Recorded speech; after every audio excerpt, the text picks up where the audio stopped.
Arrive l'automne. L'armée de Napoléon se dirige à marche forcée vers l'Autriche, où Russes et Autrichiens s'apprêtent à faire jonction.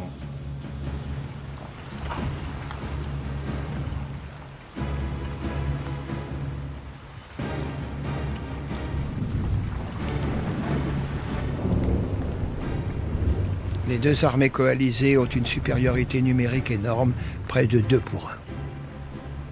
The Russians and the Austrians thought that they would lick him. Russes et Autrichiens sont sûrs de n'en faire qu'une bouchée. They were quite convinced. Dès qu'ils l'auront à leur portée au cœur de l'Europe, ils l'écraseront. They would finish him off. C'est mal compté avec la rapidité d'exécution de Napoléon. Il va miser sur la distance qui sépare encore les deux armées et attaquer d'abord les Autrichiens.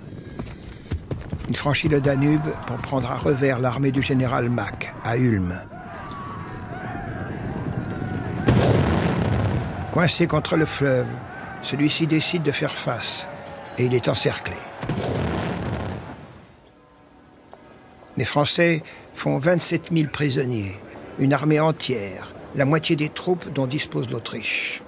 L'empereur s'adresse aux généraux autrichiens vaincus. Messieurs, votre maître me fait une guerre injuste. Je donne un conseil à mon frère, l'empereur d'Allemagne, qu'il se hâte de faire la paix. Rien ne s'interpose plus entre Napoléon et Vienne.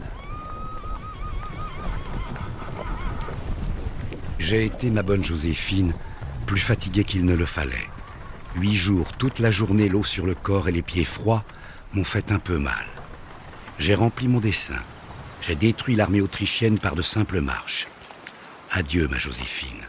1000 choses aimables partout. Napoléon. Napoléon a fait route à une vitesse prodigieuse. 200 000 hommes ont parcouru 850 km à pied en 40 jours. Et une bonne moitié de l'armée autrichienne est détruite.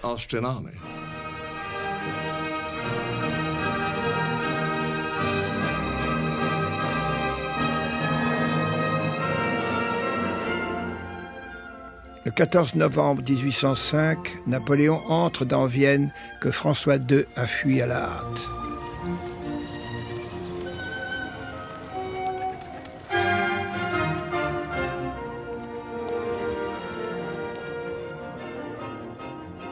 L'empereur s'installe en maître au palais de Schönbrunn et fait parader ses troupes dans les rues de la ville.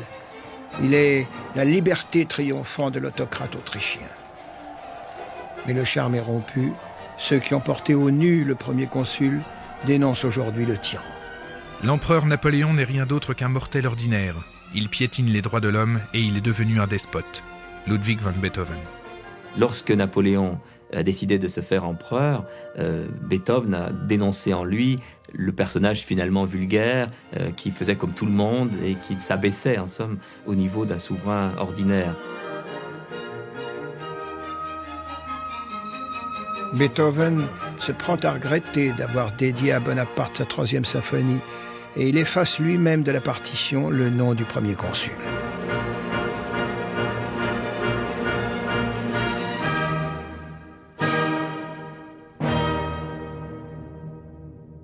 Quelle apothéose pour Napoléon quand on lui a remis les clés de la capitale autrichienne.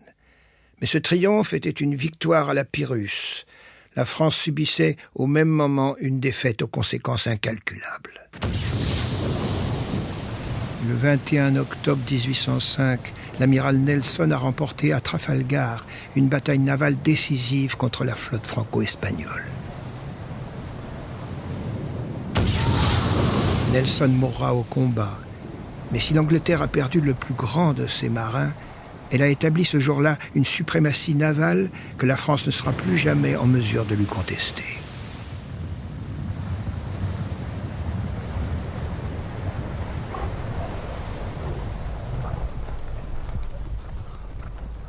Pour l'heure, Napoléon a d'autres soucis. Malgré sa victoire récente à Ulm, sa position n'est pas des plus favorables.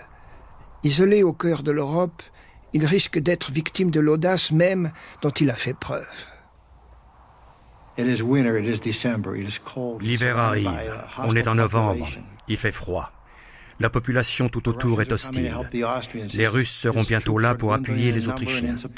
Et à 1600 km de Paris, les approvisionnements sont difficiles.